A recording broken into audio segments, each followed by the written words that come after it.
Conservation nature, pour que la nature reste un coin de paradis. Bonjour à tous, c'est Alex et je suis heureux de vous retrouver sur le podcast Conservation Nature avec notre émission 15 minutes pour comprendre facilement l'écologie. Ensemble, nous décryptons l'écologie, ses enjeux et ses dernières tendances afin de vous aider à mieux consommer tout en protégeant la nature. Consommer mieux, c'est apprendre à limiter notre impact sur l'environnement et admettre que malgré des siècles d'évolution, notre survie dépendra toujours de celle de la nature. Pour l'homme, elle est une source extraordinaire de nourriture, de matériaux et de richesses en tout genre qui ont donné naissance au fil des siècles à de formidables découvertes. Et puis, à l'heure de l'urbanisation massive, la nature est aussi un moyen de changer de rythme et de se recentrer sur l'essentiel. Pourtant, il devient de plus en plus difficile de se couper même un instant de nos sociétés humaines. La pollution visible et invisible tirée de nos activités fait son chemin même dans les zones les plus reculées de la planète. Et puisque notre développement va se poursuivre, la gestion de nos déchets devient l'une des principales problématiques de demain. Quels sont les modes de gestion utilisés aujourd'hui? Quels nouveaux projets sont envisagés? Comment soutenir la transition vers une gestion plus responsable à l'échelle individuelle? C'est ce que nous allons découvrir dans ce nouveau sujet. Tout d'abord, selon la définition proposée par l'Union européenne, un déchet désigne toute substance ou tout objet dont le détenteur se défait ou dont il a l'intention ou l'obligation de se défaire. Nous utilisons au quotidien une multitude d'objets dans le cadre de nos activités ou de notre vie personnelle.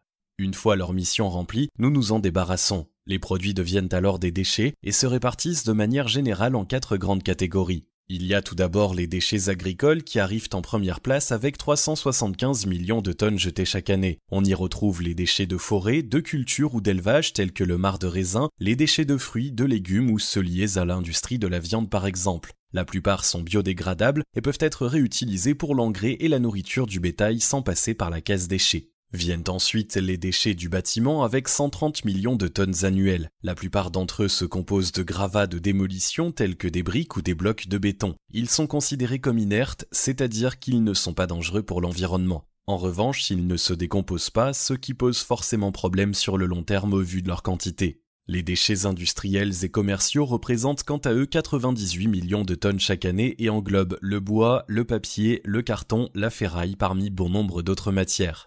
Nos déchets ménagers arrivent en 4e position avec 47 millions de tonnes par an qui vont des restes d'aliments aux emballages en passant par les flacons et les magazines. Certains peuvent aussi se révéler potentiellement dangereux pour l'homme et l'environnement. C'est le cas des piles, des ampoules, des peintures et des produits chimiques divers également utilisés dans le secteur de l'industrie. En France, c'est l'État qui détermine la prise en charge de tous les types de déchets. En revanche, les collectivités territoriales n'ont pour obligation de s'occuper que de nos déchets ménagers. Ceux issus des activités économiques restent sous la responsabilité de leurs producteurs respectifs qui doivent alors faire appel à des prestataires privés ou mettre en place des procédures de tri et de réemploi de manière individuelle. Ce qui pose particulièrement problème aujourd'hui, au-delà des méthodes employées, c'est la proportion colossale de déchets que nous générons chaque jour. La population augmente, les villes se développent, les modes de consommation évoluent et en conséquence, les déchets deviennent à la fois de plus en plus nombreux et de moins en moins biodégradables. Poussés par les comportements des consommateurs, beaucoup de fabricants vont même jusqu'à diminuer volontairement la durée de vie de leurs produits en intégrant des pièces de qualité médiocre pour inciter à acheter à nouveau. C'est ce que l'on appelle l'obsolescence programmée. La pratique est punie par la loi depuis 2015, mais témoigne de notre société actuelle qui pousse à consommer et à jeter sans considération pour le cycle de vie du produit. Résultat, la masse de déchets progresse plus vite que n'importe quelle autre source de pollution environnementale, y compris les gaz à effet de serre. Chaque année, le monde doit faire face à 2,1 milliards de tonnes de déchets solides, dont 33% ne sont pas gérés de manière respectueuse de l'environnement. Et l'on estime que le chiffre devrait augmenter de 70% pour atteindre les 3,4 milliards de tonnes d'ici à 2050. D'un point de vue économique, on remarque que les pays à revenus élevés ne comptent que pour 16% de la population mondiale mais produisent à eux seuls près d'un tiers de la totalité des déchets de la planète. La palme du mauvais élève revient à l'Asie orientale et Pacifique, mais en France, chaque habitant produit tout de même en moyenne 590 kg de déchets par an, et la production continue de croître d'environ 1% chaque année. Dans les pays à faible revenu, seuls 48% des ordures sont collectées dans les villes et 26% dans les zones rurales. Beaucoup de déchets y sont simplement brûlés sur place ou abandonnés à l'air libre, ce qui favorise les infections respiratoires et autres maladies. Quant aux pays à revenus élevés, ils disposent bien sûr de systèmes de collecte et de gestion bien plus performants mais totalement insuffisants. Pendant des années, des milliers de conteneurs chargés de déchets à recycler ont quitté l'Europe et les États-Unis en direction de l'Asie du Sud-Est, où le traitement coûte nettement moins cher. Jusqu'à récemment, la France elle-même envoyait 50% de ses déchets plastiques triés vers la Chine. Les choses se poursuivent encore aujourd'hui, mais Pékin, tout comme la Malaisie, l'Indonésie ou les Philippines, ont nettement durci leurs conditions d'importation pour ne plus être les poubelles des pays occidentaux. Conséquence, plus d'ordures à gérer sur notre territoire et des déchets recyclables simplement brûlés ou mis à la décharge faute d'équipements adaptés. Malgré tout, les pays poursuivent leur développement et oublient souvent de s'équiper de systèmes essentiels pour faire face à la progression des déchets et à leur évolution. C'est la raison pour laquelle les pays à revenus intermédiaires sont à surveiller de près, car ce sont eux qui devraient connaître la plus forte progression du volume de leurs déchets dans les années à venir. Celle-ci devrait être multipliée par 3 en Afrique subsaharienne et par 2 en Asie du Sud d'ici à 2050. Avec bien entendu des conséquences désastreuses sur toute la biodiversité. Pour rappel, un simple mouchoir en papier jeté dans la nature met environ 3 mois pour se dégrader, tandis qu'un chewing-gum met en moyenne 5 ans. D'autres déchets tels que les piles contiennent des produits hautement toxiques qui s'infiltrent dans les sols jusqu'aux nappes phréatiques dans lesquelles nous puisons notre eau. Les rejets humains sont la première cause de pollution de l'eau douce. Et si 80% de la pollution actuelle des océans provient des terres, c'est que bon nombre de nos déchets mal gérés ou abandonnés en pleine nature finiront leur course dans les eaux de la planète. Transportés par les vents, acheminés par les cours d'eau, c'est la longue route qui entraînera nos objets du quotidien à sortir du système de traitement. Quant au plastique, il représente aujourd'hui 90% des déchets marins et sa production pourrait demain représenter 15% des émissions de gaz à effet de serre dans le monde. Les déchets non ou mal gérés participent ainsi à l'érosion des sols, à la pollution de l'air et de l'eau. Ils intoxiquent la faune qui peuple l'habitat dans lequel ils se trouvent et ils constituent pour les pays un vrai frein à la croissance économique puisqu'il faut bien dépolluer, améliorer la potabilité de l'eau et rebooster l'attractivité des zones dégradées, ce qui a forcément un coût. Et pourtant, ce ne sont pas les moyens de gestion des déchets qui manquent. La gestion des déchets englobe à la fois leur collecte, leur transport et les étapes de traitement jusqu'à leur élimination ou leur valorisation. Une fois jetés à la poubelle, puis collectés par les services de gestion des ordures, 26% de nos déchets seront acheminés dans des centres de stockage ou décharge. Là, ils seront compactés puis enfouis ou laissés à ciel ouvert pour se décomposer progressivement au fil du temps. Autrement dit, la solution n'a rien de durable puisque la quantité de déchets n'est absolument pas réduite. Leur dégradation libère en revanche du méthane dans l'air, considéré comme hautement toxique et reconnu pour être un important gaz à effet de serre. 32% de nos déchets seront plutôt incinérés à très haute température. Il y a déjà du mieux ici puisque les déchets disparaissent et que l'énergie générée durant le processus est souvent réutilisée pour le chauffage urbain ou pour produire de l'électricité. Les résidus solides obtenus après l'incinération permettent aussi d'obtenir ce que l'on appelle du mâche-fer, une sorte de béton utilisé comme matériau de construction. C'est la valorisation des déchets. Malheureusement, cette méthode libère des fumées toxiques qui doivent ensuite être traitées sous peine de polluer encore les sols, l'air et les eaux. Le recyclage n'arrive qu'en 3e position avec 26% seulement de déchets recyclés en France. Nos poubelles contiennent pourtant une vaste part de produits recyclables qui mériteraient d'être réintroduits dans de nouvelles chaînes de production. Cela permettrait à la fois de réduire la quantité de déchets produits, mais aussi d'économiser des matières premières et d'éviter l'émission de près de 20 millions de tonnes de CO2 par an. Plus concrètement, une fois déposés dans le bac à recyclage, les déchets sont acheminés vers les centres de tri où ils seront séparés puis traités individuellement. Une fois lavés, broyés et séchés, les déchets sont prêts à donner vie à de nouveaux produits. Par exemple, on fabrique des vélos à partir de canettes en aluminium, du papier recyclé avec de vieux cartons et même des vêtements en polaire à partir d'un certain type de plastique. Quant au verre, il est l'un des seuls matériaux à se recycler à l'infini et à 100%. Les autres ne pourront se recycler qu'un nombre de fois limité avant d'arriver définitivement en fin de vie. Et puis dans la plupart des cas, même les produits fabriqués à partir de matières recyclées nécessiteront aussi un certain apport de matières neuves. Le papier recyclé intègre par exemple 46% de fibres nouvelles. Autres aspects négatifs, le processus coûte cher, près de 74 millions d'euros par an, et la France est encore sous-équipée en unités de recyclage. À cela s'ajoute le fait que trop peu de foyers français pratiquent le tri sélectif de manière systématique. Une large partie des déchets qui pourraient être recyclés viennent ainsi grossir la proportion des déchets incinérés ou placés en décharge. Seuls 51% des ménages prennent aujourd'hui la peine de réaliser le tri sélectif, ce qui reste quand même encourageant car le chiffre est en hausse. Il faut tout de même reconnaître que les consignes de tri indiquées sur les emballages ne sont pas toujours évidentes. De façon générale, 4 bacs différents servent à accueillir nos déchets.